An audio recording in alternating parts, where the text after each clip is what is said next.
Menurut catatan sejarah dunia kuno, Augustus, Kaisar Romawi mengunjungi makam Alexander Agung dari Makedonia. Namun, saat melakukan hal tersebut, Kaisar Romawi ini akhirnya mematahkan hidung Alexander Agung.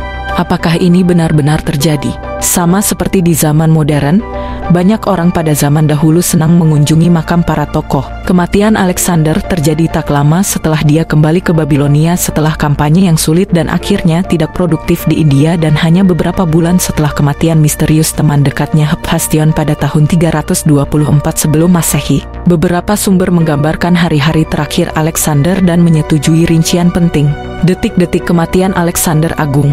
Catatan Plutarch adalah yang paling rinci. Dalam gaya khas Plutarchian, peristiwa tersebut didahului dengan pertanda sekawanan burung gagak mati di kaki Alexander. Seekor singa berharga ditendang hingga mati oleh bagal yang menandakan kematian sang penakluk. Alexander mengenali pertanda ini dan menjadi semakin paranoid di minggu-minggu terakhirnya. Akhirnya, Alexander terserang demam setelah minum semalaman yang berangsur-angsur memburuk pada hari-hari berikutnya. Alexander beristirahat di tempat tidurnya. Selama beberapa hari, dia kehilangan kemampuan untuk bergerak atau berbicara. 10 hari setelah demam menyerang, dia dinyatakan meninggal.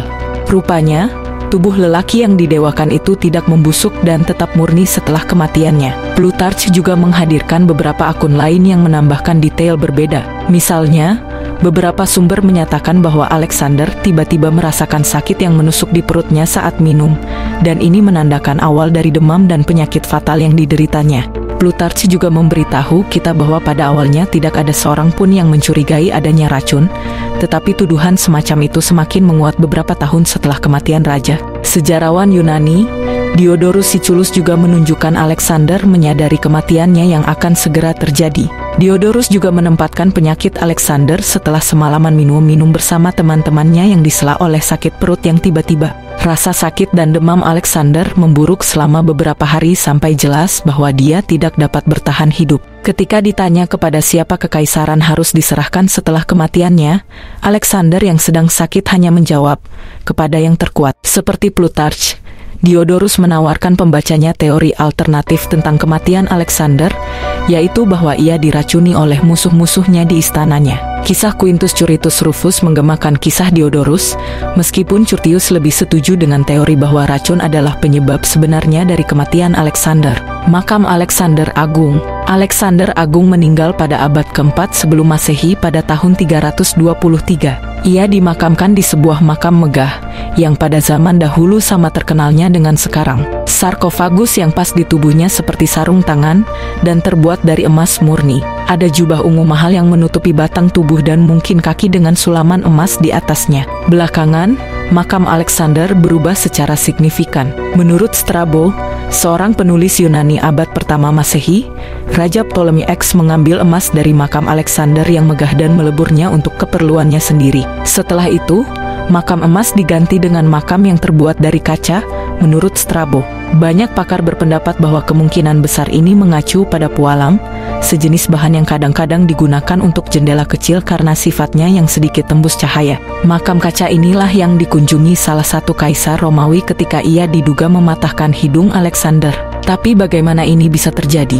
Makam Alexander Agung dikunjungi oleh kaisar Romawi. Kaisar yang dimaksud adalah Augustus Caesar, Kaisar Romawi sejati pertama. Salah satu catatan utama tentang kunjungannya ke makam Alexander Agung berasal dari Suetonius. Kunjungan ini terjadi pada tahun 30 sebelum Masehi, beberapa tahun sebelum Augustus benar-benar menjadi kaisar.